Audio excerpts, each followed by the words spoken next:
Welcome, everybody, to the Digital Experience Community's webinar series about personalization and A/B testing. So happy to have you here. We are going to dive right in.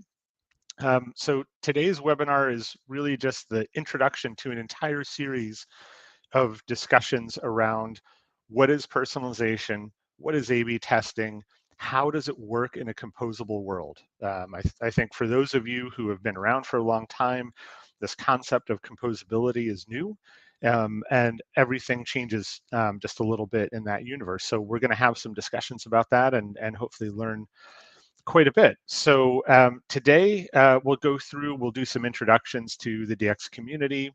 We'll talk a little bit with the folks who are going to be here through the whole series. And then we want to spend some time getting on the same page, right? So when we talk about things like personalization, when we talk about things like A/B testing, are we all talking about the same things? That's really important for us to have a useful discussion going forward. And then we'll level set, right, for the series. So what can you expect from this? What can you expect from future sessions, and go on. And then we have a few folks who are going to go through their own individual presentations with their angle on how does personalization and A/B testing work in a composable world. So that's what you're looking at today. So first, the digital experience community. Obviously, you can all read, so I'll just say, from my perspective, the DX community has been a super friendly place to connect with other folks who are working on all kinds of different aspects of DX, whether it be from the marketing side, like myself, the technical side, and it's vendor agnostic. So it's really an open and welcoming community. So if you're looking to learn more about this, or just want to dive in and connect with other folks who are in this space, really encourage you to join. And if nothing else, if you are stuck with your Netflix watch queue and you don't know what else to pull up next, the community always has really good suggestions there. So love the community. So the first person that I want to bring up here is Sana Remeke from Consia, and she can introduce herself and we'll go through the group. Hi, everyone. Happy to be here, and thanks, Jason, for having me as well. So I'm CEO and co-founder of Consia.ai. We have a pretty unique perspective on personalization and A/B testing, specifically as it relates to the composable tech stack, and I would love to share my thoughts and have a discussion around it today. Awesome. Thank you, Sana. And next up, Gabriel. Hey everybody, my name is Gabe, or Gabriel. I lead the partnerships function at a company called Ninetailed, which provides also a unique view on personalization and experimentation. I think it's wonderful to be able to talk about these things. So thank you, Jason, thank you, Sana, and thank you everybody else. Awesome. Okay. And who else do we have here? Why don't you just hop on in? Miro, there we go. Miro, thanks for joining today.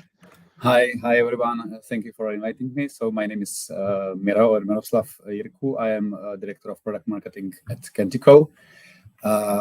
So yeah, we will show you, or I will present how we approach personalization and A/B testing. We are a hybrid headless DXP platform, so we are quite new to the composable world, but we are quite touching it as well with our latest product. Great, thank you very much. All right, well, thank you, Sana, Gabriel, Miro, for joining us today. So let's dive right in here. So what we're going to be doing in this entire series, like we said, is looking at personalization and A/B testing. This might be a little basic for some folks, but we want to try and cover really the full breadth of people who are working in this. So we're going to get ourselves on the same page about what is personalization, what is A/B testing, and then how is this different in a composable environment. So we'll learn a little bit more about the different approaches that these folks take. And all along the way, if you have any questions, feel free to jump into the chat, post them in. If we don't get to them during the session today, we can obviously handle this through LinkedIn comments as well. Or if you join the community, you can ask your questions through the Slack chat as well. So the first thing I want to do is talk about what is personalization. So I think a lot of people have different ideas about what personalization is, what it should be, what it could be, and their experiences are quite different. So, to me, the ultimate definition of personalization is that you're able to deliver a custom tailored experience for each visitor. That's amazing if you can get to that point. But I don't want people, especially if you are new to this, to feel intimidated by that, because you don't have to get to the ultimate destination right away. So to me, personalization also involves doing some basic things like recognizing the channel that a user is interacting with you on. Maybe where they're coming from. Is it from one of your campaigns? Are they coming from social? Do you know a little bit about them, right? Can you look at something like their industry data through one of the tools out there and do something basic like change the imagery around your website so that it looks a little bit more welcoming to them based on where they work. Even to looking at geographical personalization, right, and making things relevant for people for where they are. But sort of that's my concept. Is there anything else that any of our guests here would like to add to that definition? I think that was great, Jason. I completely agree that you don't have to boil the ocean when it comes to personalization. You can start small and look at data, look at little things that you know about the customer from, as they enter your digital property. One other thing that I've seen some of the customers do is actually look at what the customer is doing in real time on the website itself. So, they've selected a specific category of products, for instance, and based on that, when they go back to the homepage, you may want to start to recommend products from that category because now you know that this person is interested in a specific area of your website. So not only information that as they come in or before they arrive, but even during their stay within, as they're interacting with your brand, you could start to dynamically change the content of your website. Excellent point. And yeah, with a number of tools, that is pretty easy to do. Okay, so I guess one question a lot of people have is, so why should I personalize? And I've been looking at this stat for a while now, and there have been different variations of it, but this one is from a 2021 McKinsey report that companies who excel at personalization can get 40% more revenue from those personalized experiences than companies that don't. So it's definitely something where if you do it right for your company and for your visitors, then you will see a benefit out of this. So we'll talk a little bit about how we get into that today. So the other definition that we want to set is A/B testing. And this is, A/B testing has been around for quite a while. It's not like this is anything new, but yet I still hear different people talk about split testing or A/B testing, and it is not the definition that I have used by any stretch of the imagination. So I think for this series, we'll talk about A/B testing, also known as split testing, as something that compares two different versions of a single element, right? And that's the most important thing to me, I think, in a split test or an A/B test, is that you're really only looking at one thing, and you're trying to understand the differences in engagement, conversion, whatever your goal may be, between those two things. There is also multivariate testing, which will allow you to test differences between multiple elements in multiple versions. I would say that's probably, if you're just getting into this, multivariate testing is not where you want to start. To me, it needs a couple things. Number one is you need a pretty high amount of traffic to get yourself to a point where you feel comfortable that your results actually mean something to you. And then the second thing is you need somebody who can really parse through the data. So a really good analyst in your team who understands what it means and can help you understand what to do with that data. Any other thoughts from anyone around the A/B testing? I think I might add that A/B testing used to be, very page focused, and a lot about what we talk about when we introduce the concept of composability is a more component focused way around content reuse. And this is like an amazing opportunity for testing different aspects of the components that you use in building the experience. So I think it's important when you talk about the difference between a simple A/B test with one element and multiple elements, you can actually start taking a component by component perspective towards these things that apply much more granularity than we used to have when we did these things in times past. Yeah, and I think that's a really good point, right? When I think about when I started doing A/B testing in old versions of WordPress, really dating myself there, right? You were looking at changing a headline, and that was it, right? So now being able to look at, do I want to use this component or that component on the page, right? To me, especially in a composable world, that is still a single element, right? So I think, Gabriel, what you're talking about is absolutely still valid in terms of that definition of changing one element, but it expands the definition of what an element is and what you're able to do.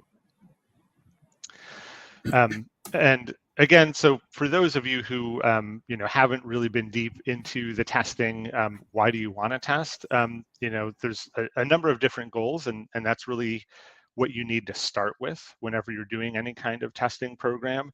Is what is it that you're trying to achieve? So your goal may be to get more engagement because you've seen a lot of bounces coming to your website, right? So you're going to look at an engagement goal for the testing that you're doing. If it's a landing page, obviously conversions, right, are the thing that you're trying to improve and get higher.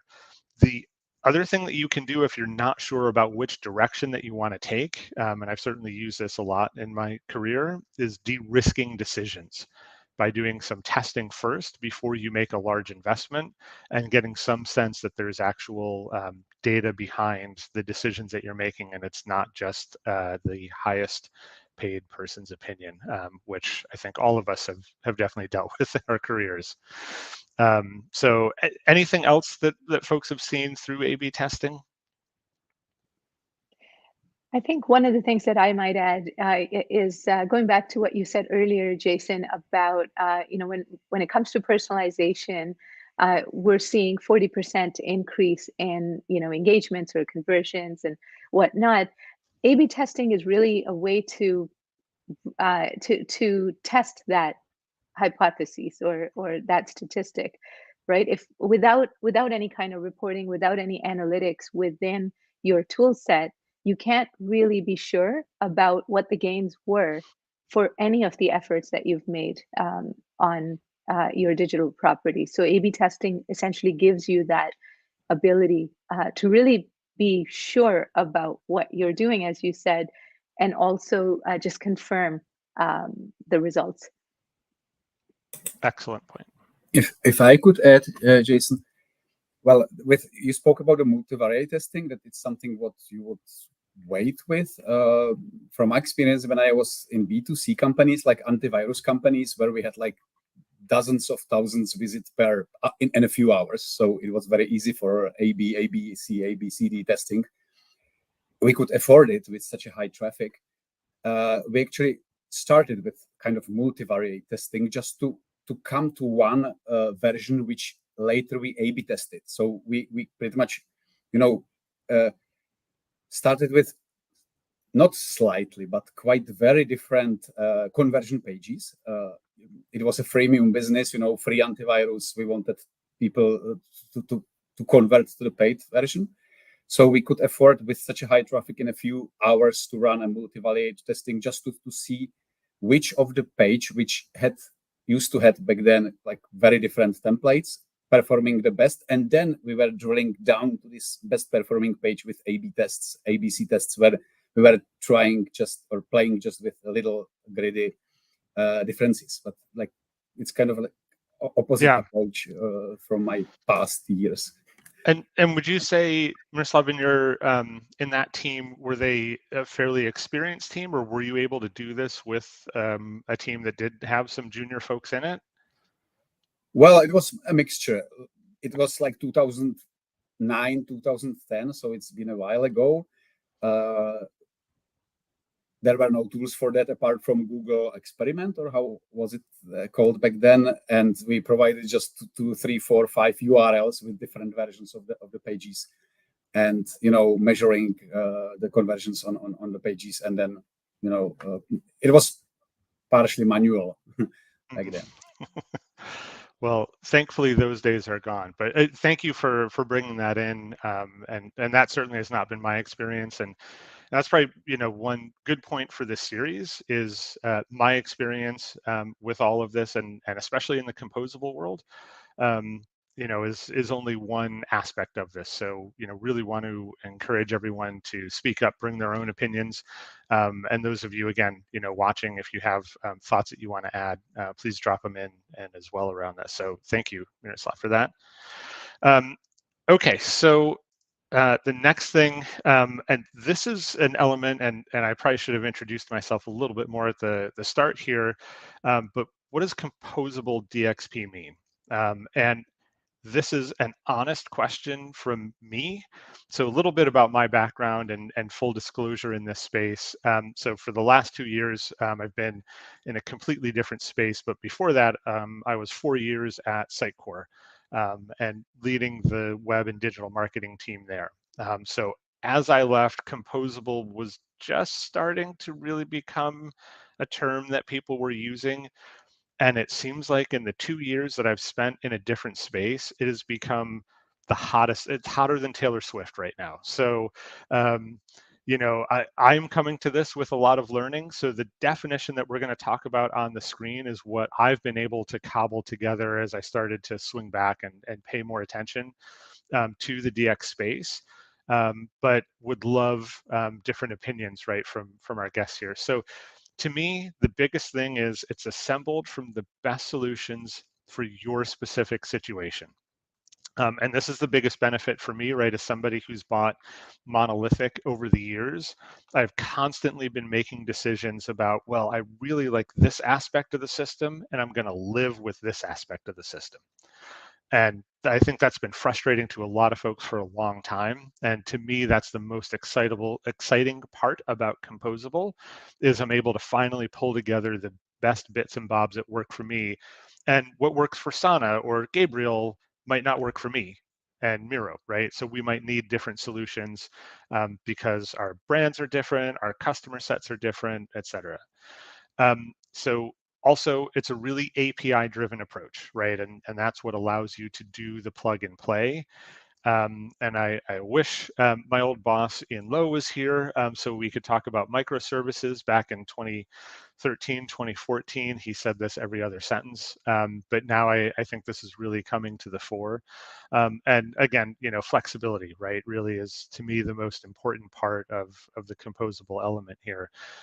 But we'll run through our group here and sort of get your opinions on anything I've missed or sort of differences in how you would define composable DXP.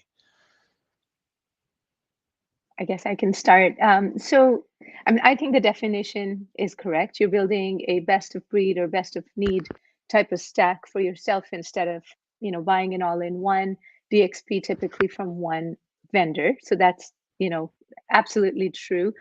From a personalization and A/B testing standpoint, just because that's what we're focused on today, in an all-in-one DXP, personalization and A/B testing came baked in into the platform. And when that DXP kind of got broken up or decomposed into the different layers of the stack, what ended up happening is that you split up the front end from the back end. Front end being your user experience layer or the interfaces within which the customer is interacting with the system, and the back end being the content and data, etc. What ended up happening in that transition is that middle layer actually got missed, and that's what the personalization and A/B testing, that's where it sits essentially. So just from a perspective of going from composable, building up your own composable DXP, to this day what I see a lot in practice is that folks have built these two layers, the front end and the back end layer, but the personalization and A/B testing layers become secondary thoughts to think about it once the other two layers are already in place. And later I'll talk about why that may not be such a great idea if you don't have that that decisioning layer within the stack. So that's kind of where I'm coming from in as far as this definition is concerned. I think to build on that, Sana, like what you're saying is that personalization and testing both have to be so data informed that some of the very like basic tenets of like composability makes personalization and testing very difficult. And it used to be in our monolith suite world that you didn't have to worry about that. And Exactly. now there's almost an unintended consequence of moving towards composability that made creating really compelling personalized experiences difficult. I think it's Absolutely. actually, and yet can you still do it in a composable manner? Like that's sort of the challenge that we're all faced with now. So I think Exactly. it's very cool. Well, in our case regarding composability, Gartner defines these two polarities, or how to call it, like monolith and composable, and pretty much nothing in between. So we are now trying to explain and position ourselves to somewhere in between. You have this best of breed, which is really like composable. You have to, or the client or a partner for a client has to build the system from ground up. Our clients are like mid-market, upper mid-market, lower enterprise. They are not that big. They are not that digitally savvy. They are not like digital in nature, let's say. So we want to bring them, we call it a single vendor composable DXP. We want to bring them some basic elements. However, some of them might be decomposed and exchanged, some of them not. However, it's not the monolith as we've been selling last 12 years. Since it's a bit of a hybrid. It's kind of a it's kind of a hybrid. Right. Exactly. We didn't call it hybrid. We call it hybrid headless. However, in terms of composability, it's kind of a hybrid. Yeah, it offers some of the benefits of composability. However, it also trying to offer the speed, of like you don't need a solution architect to build up the solution from ground up, because there is already something to build on. Awesome. Thank you all very much. Learned a couple things in there for sure. So hopefully our audience did as well. Okay, so we're winding our way towards giving each of these folks a little bit more time to talk about their particular route into these solutions. But I wanted to spend a couple minutes just talking again about my personal experience around personalization and testing. I've been doing this for a long time, north of 20 years now. So the biggest thing that I've learned over this time is personalization and testing are not projects, they are processes. If you think that you're going to do some testing and great, I'm going to have it wrapped up by the end of Q4 and then we're good, that's not how any of this works. So, to me, you need to think about having the team in place in order to do this. What are the tools that you need in place to keep doing this? The process cannot fall apart because somebody goes on vacation or parental leave or whatever the case may be, if you're going to have this actually be sustainable for the business. So as we're going through today and as we're going through the series, I threw some questions in here that I certainly think about whenever I'm, looking at vendors. But, how easy is it to get started? That's obviously a big thing for a lot of folks, right? You've bought technology, whether it be a DXP or anything else, right, in the marketing stack. And then you're frustrated because 3 months after you wrote the check, you're still not ready to implement the thing. And your boss doesn't understand why, or if you're high enough up, right, your board doesn't understand why they're writing this check and nothing's happening yet.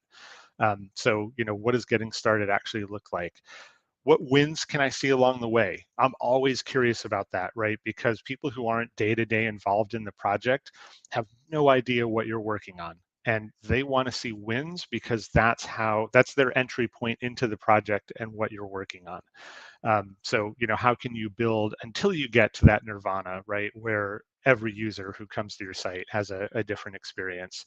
And then how easy is it to show value or ROI, right? And we talked about the little bit about the data missing there, right? As we go to composable, it's not as easy to extract, I probably should say, as with a monolith, right? So how are you able to pull that out and deliver, reports or check-ins or whatever you need to do along the way? Maintenance, right, is another aspect, and how do I keep this system and process up and running along the way? And then, from the vendor's perspective, what resources are available to make sure that I'm successful? Are they going to sell me a thing and then collect the check and then walk away? That's not super helpful. But is somebody there to help me learn about best practices? Do they have a community that I can talk to? So I don't have to always go to my customer success person, and I can actually go to other users, right, and find out how they're using the system and how can I get successful that way.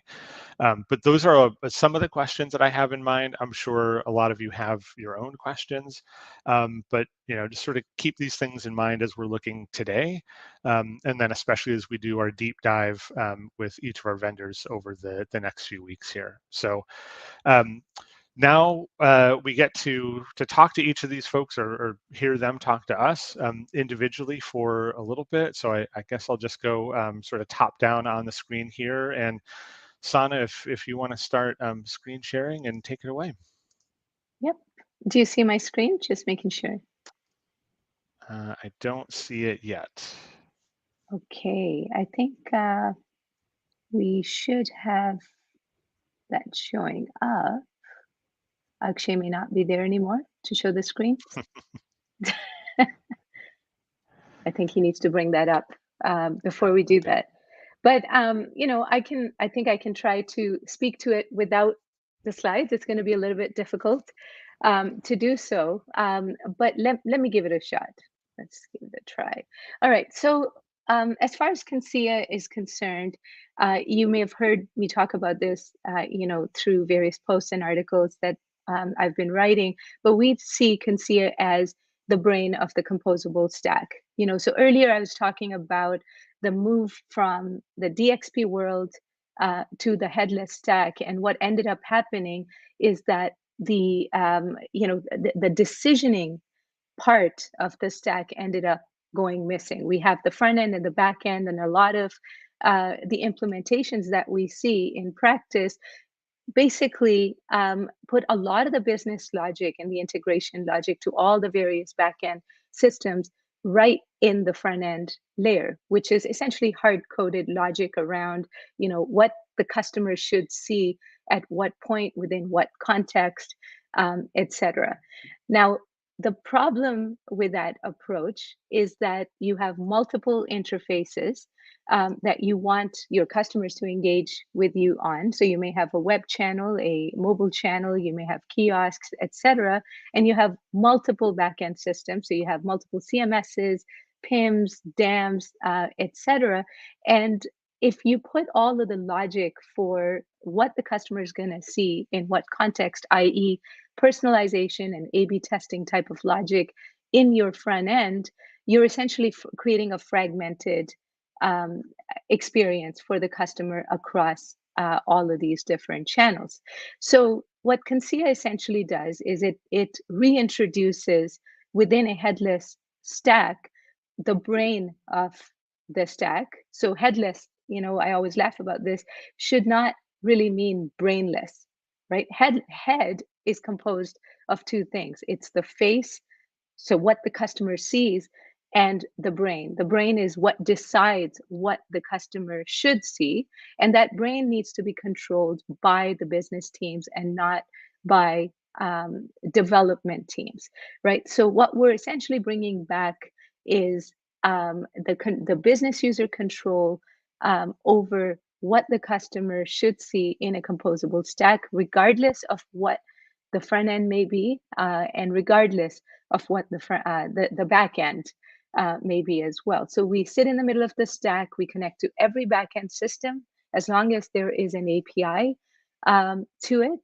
And you can call Consia from any front end whatsoever, because you interact with Consia only through an API from a front end standpoint. So we're very much, I guess, highly opinionated about the fact that the logic for who should see what should definitely not reside in the front end, and it definitely should not also reside on the CMS or the data layer either, because either of those two places create fragmentation within the customer experience and the overall customer journey.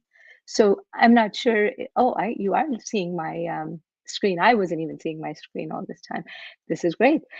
So Consia falls into a category that we're defining called digital experience orchestration, right? So the 3 layers of the stack: data, decisions, and delivery. We are the decisioning layer. That's where IT and business users would collaborate to create an experience. That DXO, the digital experience orchestration layer, includes personalization, A/B testing, experience analytics, API orchestration, and much more. But those are the more relevant aspects of the solution. And overall, we can say that we can help organizations personalize any experience on any channel with any data source whatsoever. We don't have to have pre-integrated connectors to any of the backend systems. We have a way to essentially connect to any backend system through an API in a very templated and we have a framework essentially that does that integration. We have one experience API that you connect to that essentially delivers all of the content and all of the data to the front end. So the front end doesn't have to think about what exactly it's showing. It's simply taking the instructions from the brain, and one marketing UI where the marketing teams can go in and control what the customer sees, as well as see what's working and what's not working. We see this is one of the biggest, I would say, differences between us and some of our competitors. We see the concept of personalization within a composable stack as an orchestration exercise. When you have multiple backend systems, so multiple CMSs and multiple data sources for customer data, etc., what you really need to do is orchestrate the data and content between them in order for you to present a contextual experience to the customer. In this example, I know it's not very easy to actually see it unless I actually present this properly, which I should have done from the beginning. What you see here is that the customer data resides in a CDP called segment. The content or the information that you want to present to the customer may be coming from, commerce tools, Talon One, Contentful, Elasticsearch, Cloudinary, etc. And in order to determine what's the right content to show to the right customer at the right time, you need to go first make a call to the segment database. In real time, you're retrieving the customer profile and then making subsequent API calls to all these backend systems. But when you do that, you need to ensure that there is business user control in terms of what we believe relevance means, right? So business users need to define the rules for what is relevant for the customer based on their real-time context, and they're able to, we provide them into an intuitive interface to be able to do that. And all of this orchestration is essentially a collaboration between IT as well as business.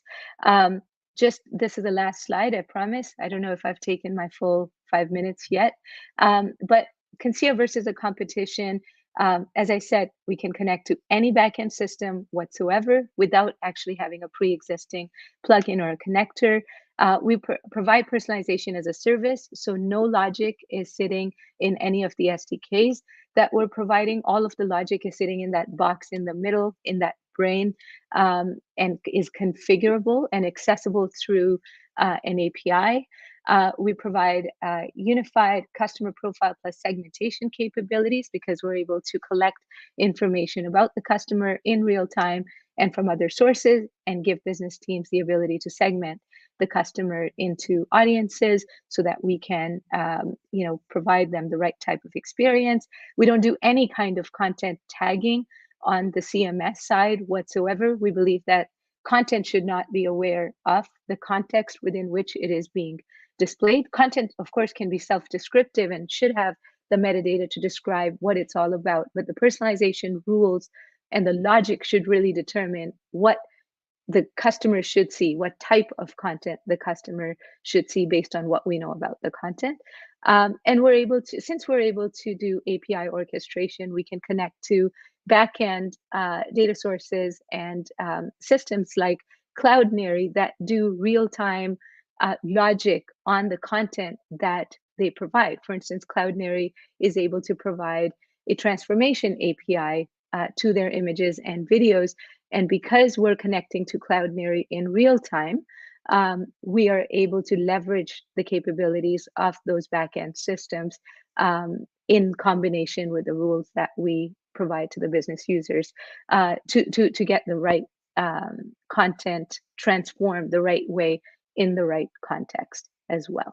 And finally, because we're collecting all of the data about the interactions that the customer is leaving behind, we have the ability to also provide you that raw data, export that interaction data to any platforms for further analysis and for machine learning, etc. as well. So with that, I am gonna stop because I think I already took too much time. But that's the story. That's the overall approach that we utilize. That was great. Thank you so much, Sana. I have a lot of questions, and I'm really looking forward to our session where we can dive a little bit deeper. But so I'll go now through the list. So Miroslav, if you are ready to roll and want to tell us a little bit about Pinnacle. Let me try to share my screen.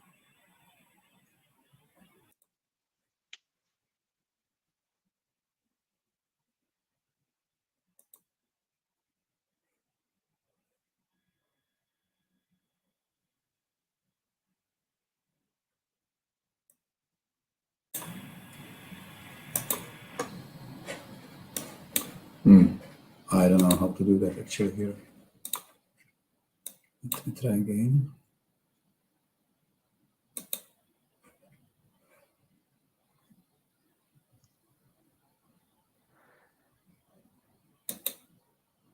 You would expect 3 years after all, we all came working from home. You should just be able to wave your fingers at the screen and screen sharing would come on or something like that. Yeah, I think I'm getting there already. Can you see one of my screens? There we go. Yeah. Perfect. Yeah, perfect. Let me switch to the presenter mode as well. Can you see it in the presenter mode? That looks great. Thank you. All right. Okay. So, okay, about us. So as I said, like Experience by Kentico, we're actually, you might know Kentico as a CMS product since 2006. One of the first, I believe, DXPs, we used to call it EMS in 2011. Today we have pretty much this product I've been talking about, which has been around already for a while, and we are releasing quite a new one called Experience by Kentico, which is the one I was mentioning before. So Experience by Kentico is a hybrid headless DXP, helping drive better business outcomes with fewer resources. It's really, we are aiming to provide system which is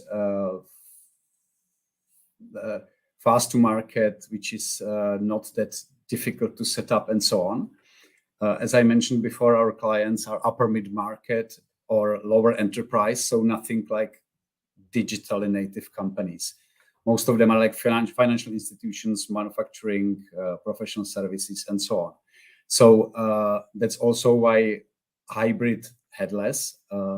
We see that most of them are still, they do still demand, or they central communication goes through website and through emails. So that's why hybrid headless, not just headless. And we offer headless as a feature, not as a must, let's say. It's an option. Again, because we see that the traditional approach is still among our customer segment, it's still the most common channel is the website. And typically the projects our customers are of our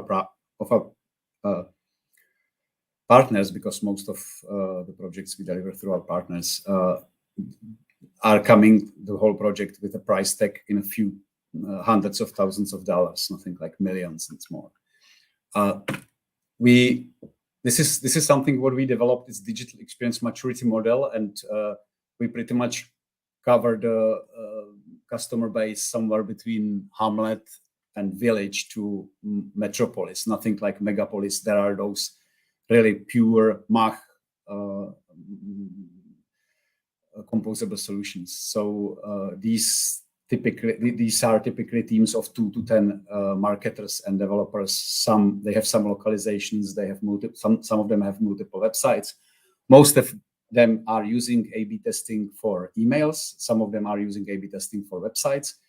Most of them do segment and personalize email campaigns. Some of them do personalize website. We see a composable approach as, or in our case, as I was already touching before, like the composability from our, I don't have the slide here now, but you might remember the slide by Gartner when they show it's either monolithic or it's composable.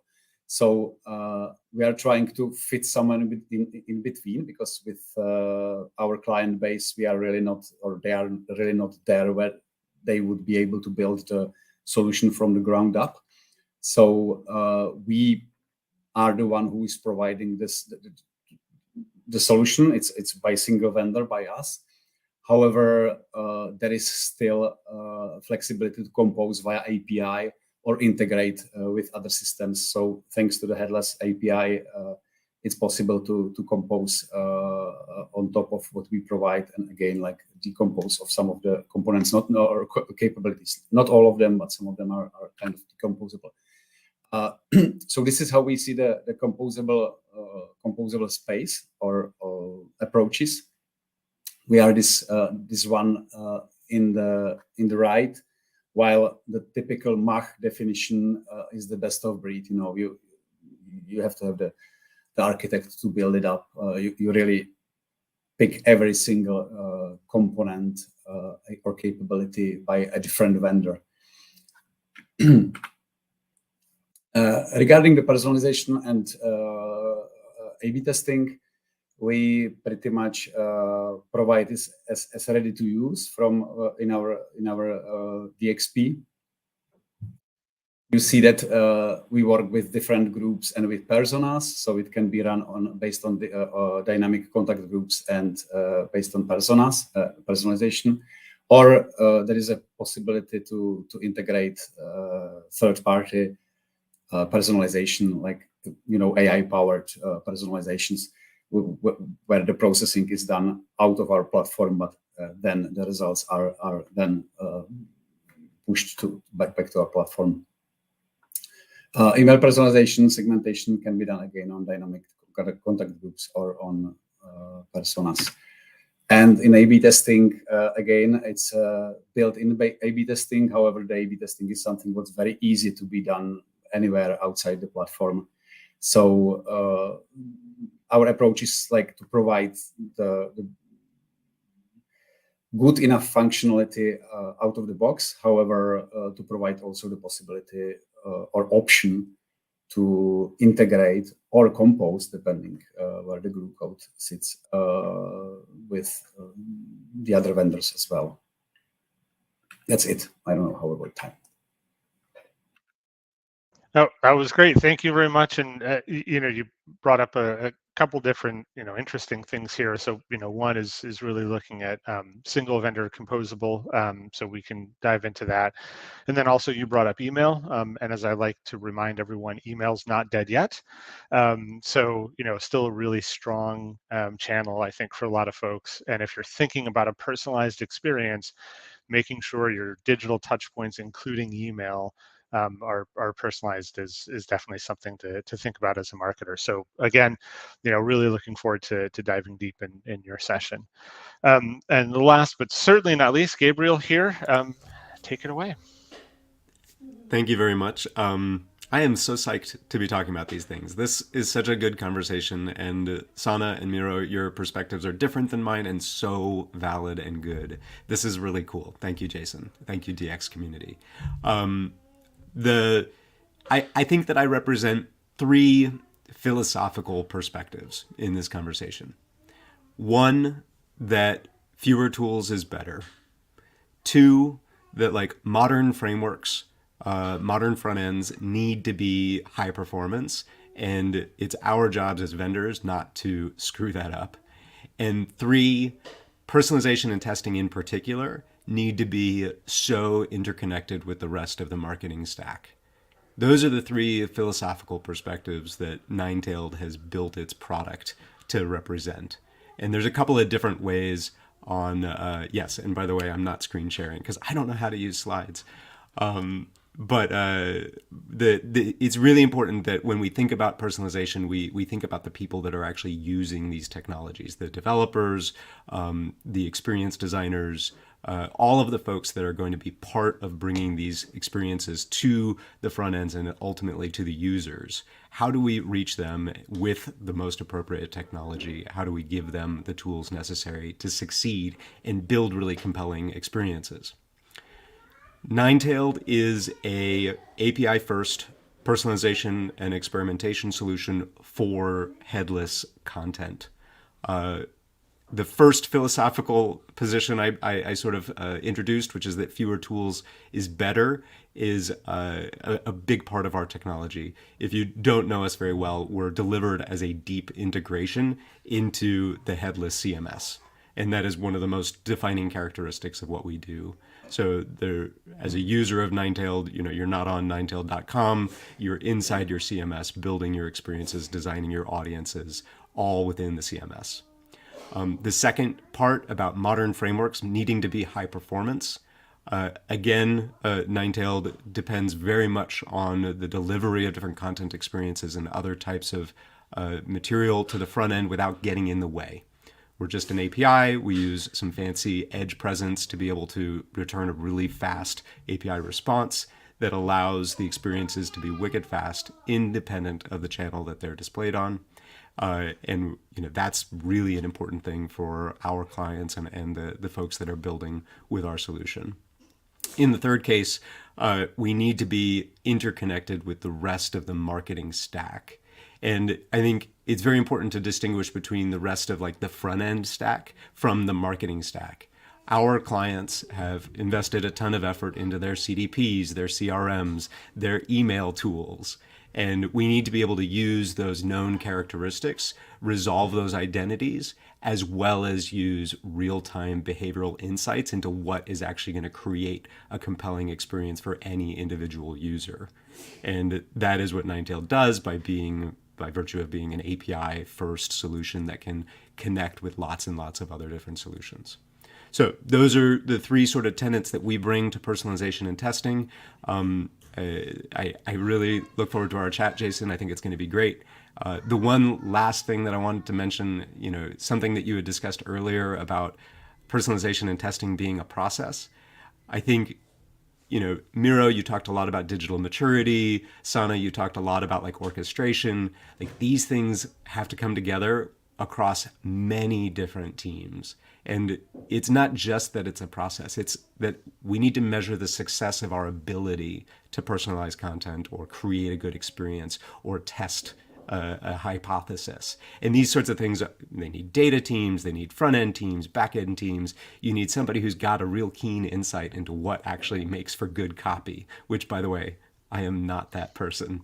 But these are big problems, and I think one of the reasons why I love this space, one of the reasons why I'm happy with what I do for my job, is that they have a real keen opportunity to influence business outcomes, to be valuable, and to give people superpowers as they go about their day to day. Thank you for that, Gabriel. I really excited to dive into this deeper. The way that Ninetailed integrates isn't something that I've used before, so I have a lot of questions in my mind, and I'm sure folks out there too as well. So looking forward to jumping into that when we get to our session. So last and sort of final closing thoughts from anyone before we head out. So Gabriel, if there's anything else to add, maybe we'll go in reverse order here. No, I'm all good. Looking forward to the conversations. Nice. Miroslav, anything you want to add? I'm overwhelmed by so many, ideas. Awesome conversation, guys. Thank you. Yeah. Sana, anything that you want to?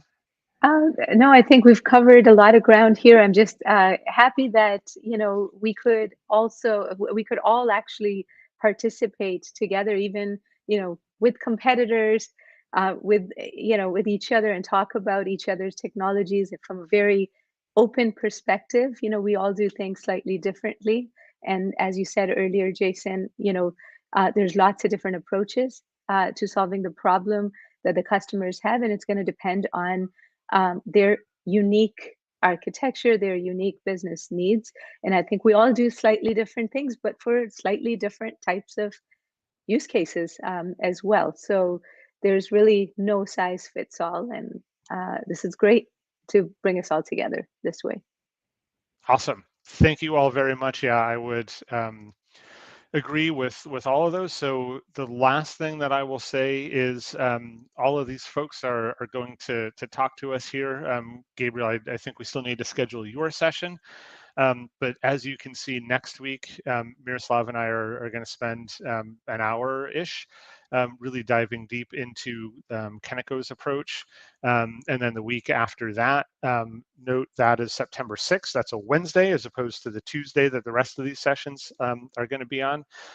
Sana and I will talk. And then we'll sort of go a little bit further through the rest of the series. So thank you to everyone. Really appreciate you joining us today, Sana, Miro, Gabriel, and thank you everyone for watching today, and we look forward to seeing you in future weeks. Thanks, everybody. Thanks, everyone. Thank you.